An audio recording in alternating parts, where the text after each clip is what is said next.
Buenos días, hermanos y hermanas, bendiciones, que la paz de Dios esté con todos ustedes y sus familias. Bienvenidos a hoy jueves 23 de septiembre del 2021, correspondiente a la 25ª semana del tiempo ordinario. Hoy es un día precioso, un día importante para los que aman la verdad y y siguen a nuestro sacerdote, que llevamos muchos años siguiéndolos, y yo sobre todo, que muchas veces me han dicho que soy físicamente muy semejante, me ponen barba y soy muy semejante. Es el Padre Pío, que hoy es el 23 de septiembre, que él falleció el 23 de septiembre del 68. Yo, por cierto, nací el 7 de diciembre del mismo año. Y aunque no me corresponde el santo directamente, pero es el que más devoción tengo y el que más sigo siempre. Vamos a dar lectura a las Sagradas Escrituras, que corresponde con el día de hoy. Vamos a estudiarla profundamente, vamos a reflexionar con ella, incluso a leer el capítulo que corresponde con el día de hoy de la Sagrada Biblia, del primer libro de las Crónicas, buscando avanzar en el camino, ese camino que nos marca el Señor siempre, que es su palabra.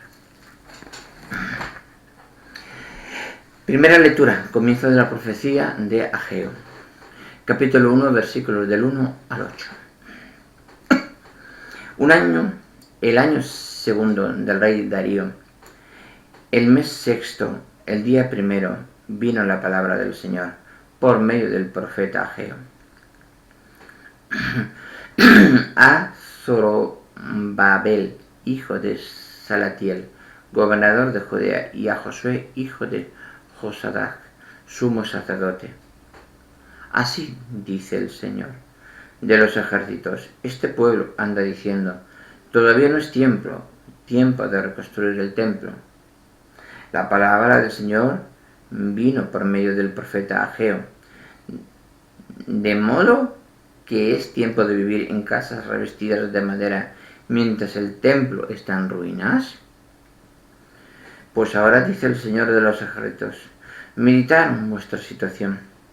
Sembrasteis mucho y cosechasteis poco, comisteis sin saciaros, bebisteis sin apagar la sed, os vestisteis sin abrigaros, y el que trabaja a sueldo recibe la paga en bolsa rota.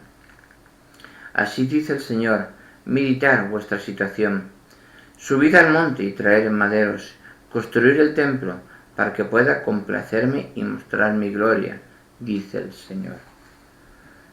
Palabra de Dios, te alabamos, Señor. Salmo responsorial, Salmo 149, dice lo siguiente: el Señor ama a su pueblo. El Señor ama a su pueblo. Cantar al Señor un cántico nuevo. Resuene su alabanza en la asamblea de los fieles. Que se alegre Israel por su Creador, los hijos de Sión por su Rey. El Señor ama a su pueblo. Alabad su nombre con danzas, cantadle con tambores y cítaras, porque el Señor ama a su pueblo y adorna con la victoria a los humildes. El Señor ama a su pueblo. Que los fieles festejen su gloria y canten jubilosos en filas, con vítores a Dios en la boca. Es un honor para todos sus fieles. El Señor ama a su pueblo. Lectura del Santo Evangelio según San Lucas. Gloria a ti, Señor. Capítulo 9, versículos del 7 al 9. En aquel tiempo, el virrey Herodes se enteró de lo que pasaba y no sabía a qué atenerse, porque unos decían que Juan había resucitado, otros que había aparecido Elías, y otros que había vuelto a la vida uno de los antiguos profetas. Herodes se decía: a Juan lo mandé decapitar yo. ¿quién es este de quien oigo semejantes cosas? Y tenía ganas de ver a Jesús. Palabra del Señor, gloria a ti, Señor Jesús. Vamos a leer el comentario que nos mandan nuestros hermanos del grupo de oración Cristo Jesús. Vamos allá. Dicen nuestros hermanos, vamos a reflexionar, a ver, escuchar la reflexión que ellos nos mandan y avanzar un poquito más en la comprensión de las Sagradas Escrituras. Dice, queridos hermanos, dicen, lo menos que nos podemos preguntar es para qué quería Herodes conocer a Jesús. ¿Estaría interesado por su mensaje? La respuesta más posible es que no. Herodes era el que era, estaba en el poder, recibió las críticas de Juan Bautista, hasta se dice que lo apreciaba, pero eso no le contuvo a la hora de ordenar que le llevasen su cabeza en una bandeja.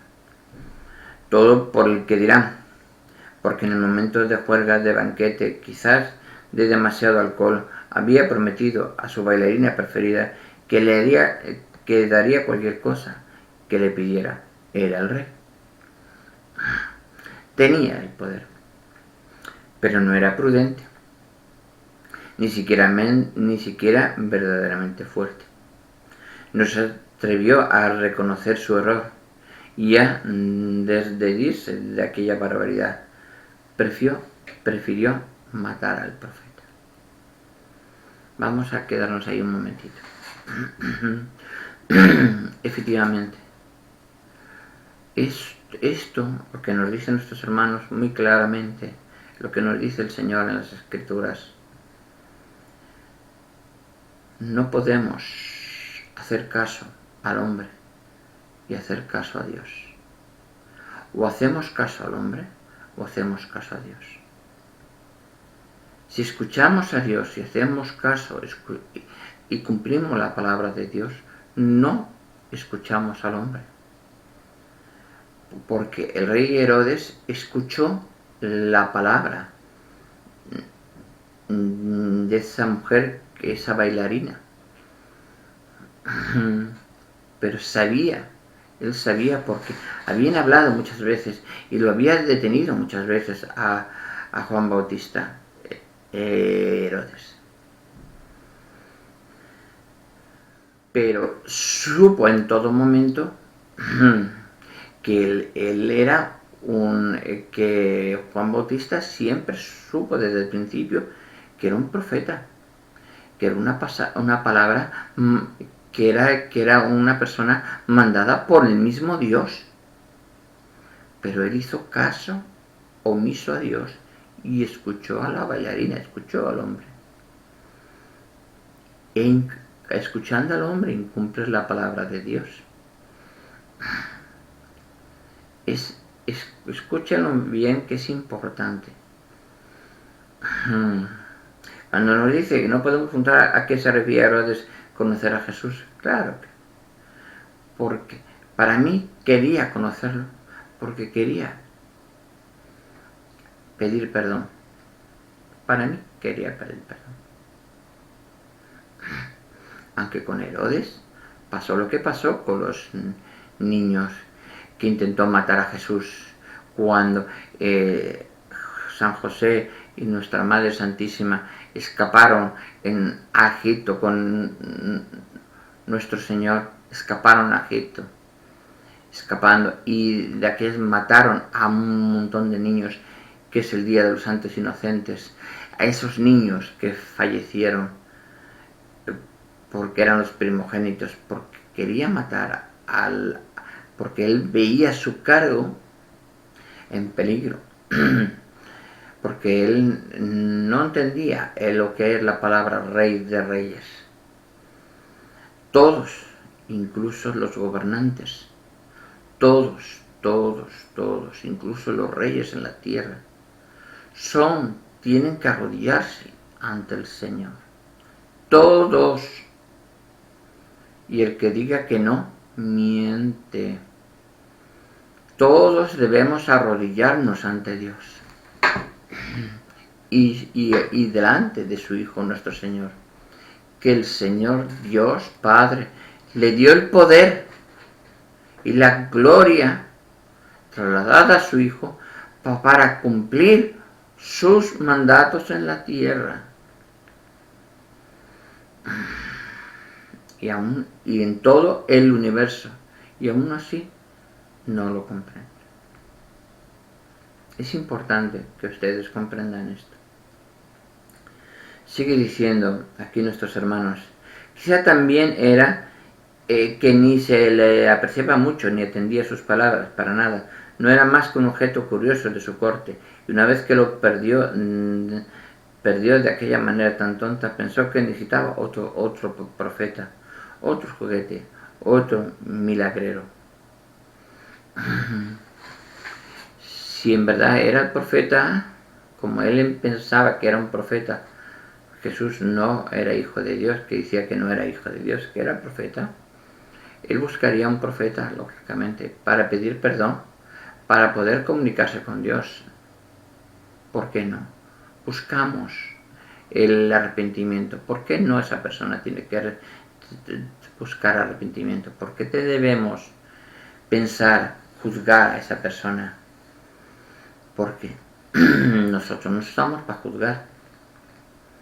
Pensemos en el arrepentimiento de cada persona y sobre todo de un rey que comete sus pecados, como cualquier ciudadano hoy en día. Pero Jesús nunca se plegó a los deseos del poder, dicen nuestros hermanos. Lo suyo fueron los caminos, los lugares alternativos. No frecuentó ni la corte de Herodes ni el templo de los sumos sacerdotes. Se movió como en su casa, entre la gente sencilla y humilde, entre los pecadores, entre los publicanos y las prostitutas. Efectivamente, el Señor está aquí para salvar al pecador, no para los que no reconocen el pecado y no piden perdón, porque no sería que Jesús viera al rey Herodes, sino que Herodes fuera a ver a Jesús y se arrodillara ante él. Mi reino está a tu servicio, mi Señor. Tú eres el Mesías. Ahí es donde toda rodilla se postra ante Dios. Toda rodilla se postra ante el Señor. Es importante. Pero Jesús nunca dice, no frecuentó ni la corte de Herodes ni el templo. Se movió como en su casa, entre la gente sencilla y humilde, entre los pecadores, entre los republicanos, prostitutas. Frecuentó los lugares marginales, oscuros de su mundo. Allí habló del reino de Dios. Para Herodes, como para los representantes oficiales de la región judía, solo tuvo palabras de desprecio. Los que pensaban que tenía el poder y la fuerza, los que creían que cerca de Dios por su actitud religiosa, los que sentían por encima de lo demás, son los que quedan fuera del reino. Hermanos, Jesús no tenía palabras de desprecio contra Herodes, no. Él tenía con todos los que no seguían la palabra de Dios, la palabra del Padre. Él venía para enderezar el árbol torcido, no para dejarlo torcido. Para enderezar el árbol torcido. Así que comprendamos eso. Salvar al pecador, a todos. Las palabras de desprecio no es desprecio, es atención que lo estás haciendo mal. No es crítica, es atención que lo estás haciendo mal. Te lo está diciendo el Hijo de Dios.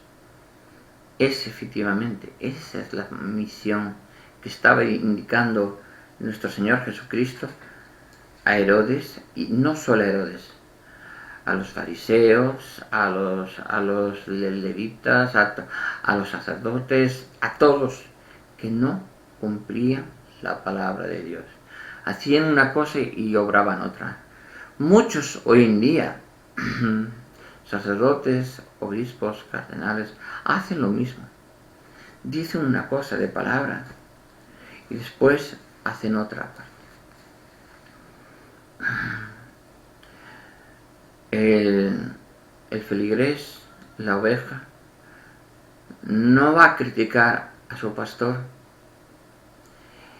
Es el pastor supremo, el pastor de todos los pastores, el rey de todos los reyes. Es el que en el día del juicio final determinará si se hizo bien o se hizo mal por cada pastor que estaba asignado a un trabajo. Si cumplió con los mandamientos de la ley de Dios. Eso es lo más importante. Sigue diciendo aquí: mientras tanto, por la otra puerta grande entran los pobres, los humildes, los que tienen hambre y sed de justicia, los enfermos y los que sufren. Ellos acogen en su corazón la buena nueva y se llenan de esperanza. Jesús no es para ellos un juguete de feria, ni el enano de la corte que distrae el aburrimiento del soberano. Jesús es vida y salvación, amor y esperanza, luz y reconciliación. El humilde de corazón no es el pobre, el humilde de corazón. Entran los que no tienen nada físicamente y no le interesa nada físicamente, sino enriquecerse espiritualmente, y ven en el Señor la salvación. No solo la salvación de ellos en ese momento, sino la salvación de su alma y garantizar la vida eterna con la muerte y la resurrección de nuestro Señor. Es importante, hermanos, comprenderlo eso, comprenderlo todo perfectamente. Es lo mismo que la primera lectura que nos dice el profeta Ageo, que nos dice: el pueblo anda diciendo, todavía no es tiempo de reconstruir el templo, ¿no? Sí dice el Señor de los ejércitos. Este pueblo anda diciendo, todavía no es tiempo de reconstruir el templo. Y dice, la palabra vino por medio del profeta Ageo, de modo que es el tiempo de vivir en casa revestida de madera mientras el templo del Señor está en ruinas. Uno, es lógico vivir en grandes chalés mientras la gente, los pobres, los humildes, están pidiendo y están viviendo debajo de los puentes. El que está viviendo debajo de un puente, el humilde de corazón, el mendigo, es también Dios. Es también Dios. Es hijo de Dios. Y nosotros vivimos y pasamos delante de ellos y nos piden una propina y apartamos la vista y no acudimos a solucionar sus problemas económicos, no solo nosotros como personas, como católicos, sino a nuestros gobernantes, que tienen el deber y la obligación de socorrer a aquel ciudadano dentro del país, dentro de cada país, para ver si necesita ayuda, si necesita cubrir sus necesidades, qué problema tiene, en qué podemos servirle. Les voy a poner un ejemplo muy claramente. Cuando usted coge aquí en España el teléfono de la Guardia Civil, por ejemplo, donde yo estuve destinado cuando era joven, en el puesto de Carballino en Orense, se decía, le está hablando el agente de la Guardia Civil, Laureano Álvarez Garrido con T, número, carnet profesional, ¿en qué le puedo ayudar? ¿En qué le puedo servir? ¿En qué le puedo ayudar? ¿En qué le puedo servir? Ahora me dirijo a todas las personas como catequista, como ciudadano, como católico, como hijo de Dios. ¿Qué puedo servir? ¿En qué puedo ayudar como católico a mis hermanos perdidos, que están necesitados de vestimenta, que tienen hambre, que tienen sed, que no tienen dónde dormir? ¿Qué puedo ayudar a esas personas? Les dejo ese comentario para que ustedes lo valoren y lo reflexionen perfectamente, porque el Señor ama a esas personas, pero nosotros no amamos a esa persona que está perdida, sino apartamos la mirada. Pero después vamos a las iglesias y con la mano en el pecho: Señor, te amo, Señor, te amo. ¿Cómo pides al Señor amor si tú no amas al prójimo? Cuando te dice el Señor, todos los mandamientos se unen en uno: amar los unos a los otros como yo os he amado. ¿Por qué no se cumple? ¿Por qué? Dejo esa reflexión para que ustedes la valoren.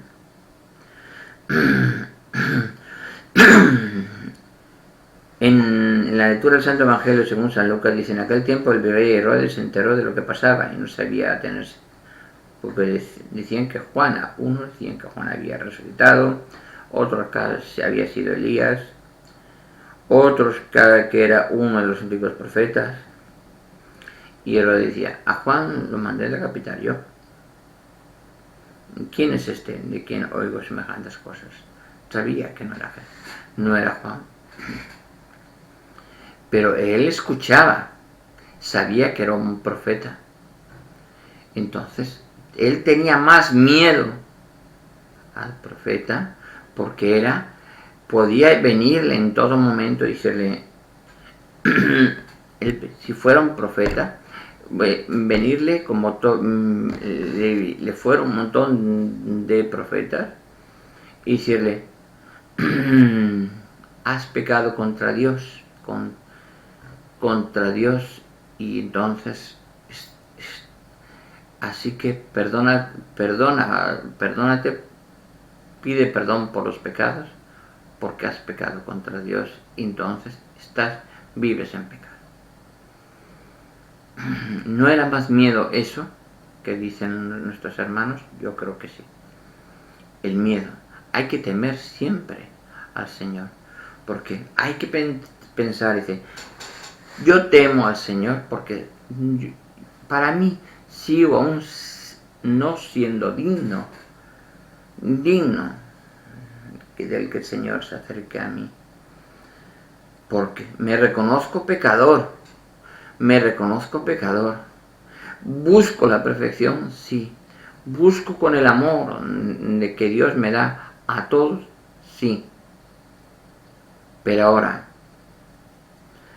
el Señor en su misericordia, con cuánto amor has dado al mundo.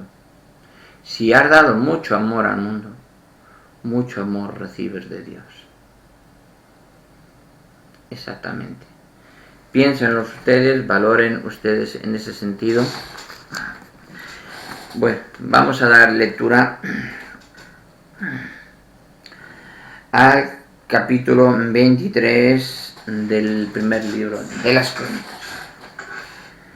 Viejo ya David y cargado de días, nombró a su hijo Salomón rey de Israel.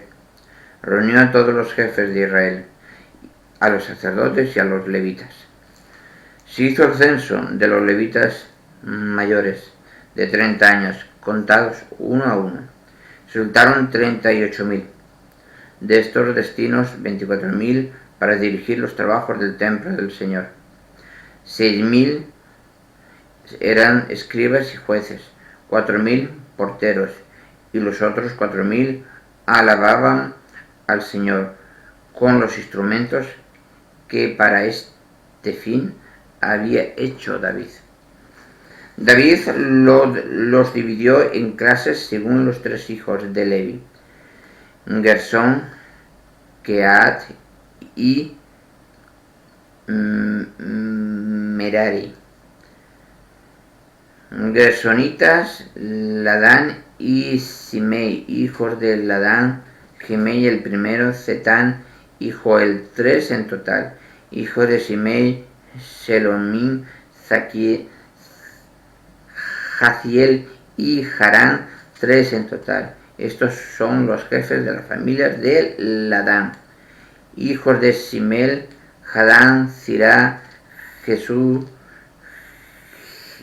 Jeús y Beria. Estos fueron los 4 hijos de Simei.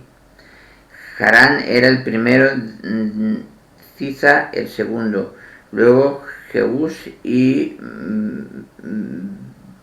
Beria, que no tuvieron muchos hijos y fueron registrados en una sola familia.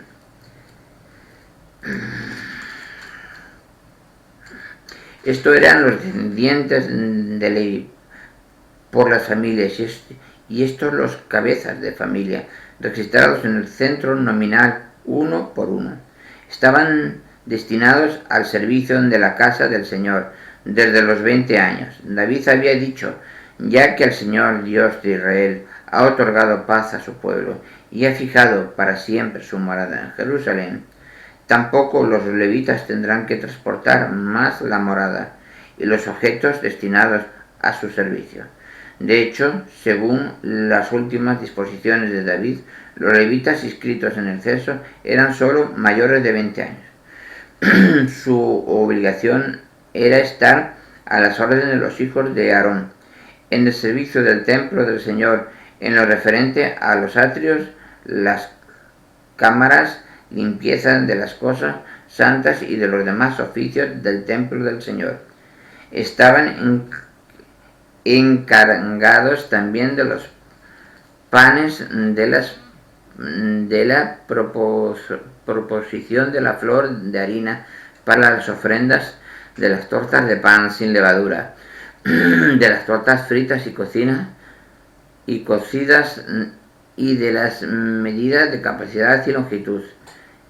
Tenían que presentarse diariamente, mañana y tarde, para dar gracias y alabar al Señor, y siempre que se ofrecían holocaustos al Señor los sábados, los novilunos y las fiestas, según el número de los ritos prescritos. En una palabra, sus obligaciones era el servicio de la tienda, de la reunión, del santuario, de los hijos de Aarón, sus hermanos, y del servicio del templo del Señor.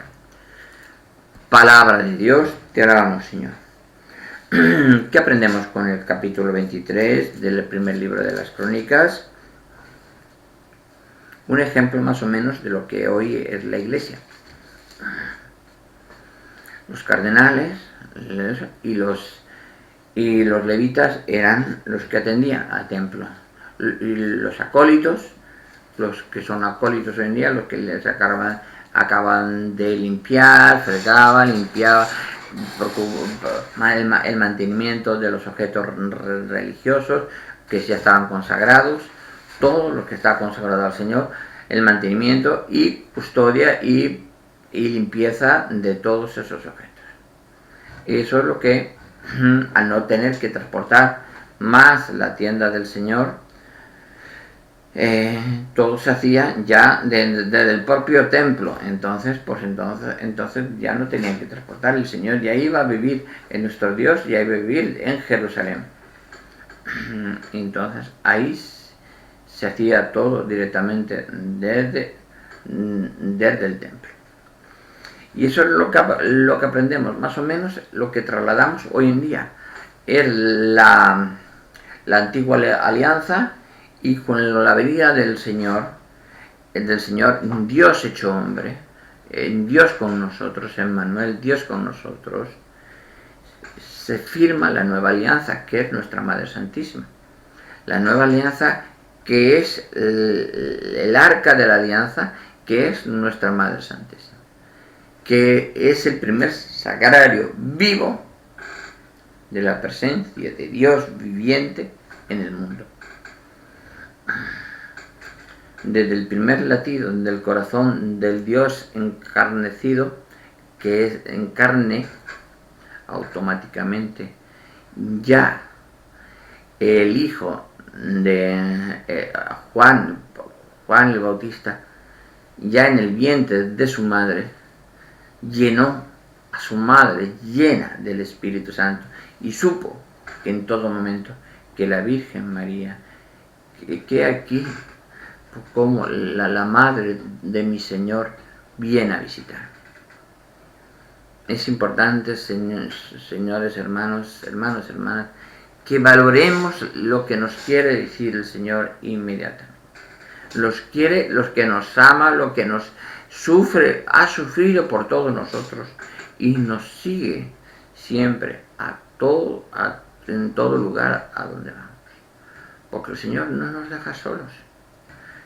Tengan en cuenta una cosa: sin Dios no somos nada. No somos nada. Somos menos que una mota de polvo en mitad del universo. Pero con Dios somos todos. Somos todo. Y aquella humanidad que se separa de Dios, permitiendo el aborto, permitiendo la eutanasia, no yendo a misa, apartándose del Señor, persiguiendo la iglesia creada por nuestro Señor Jesucristo,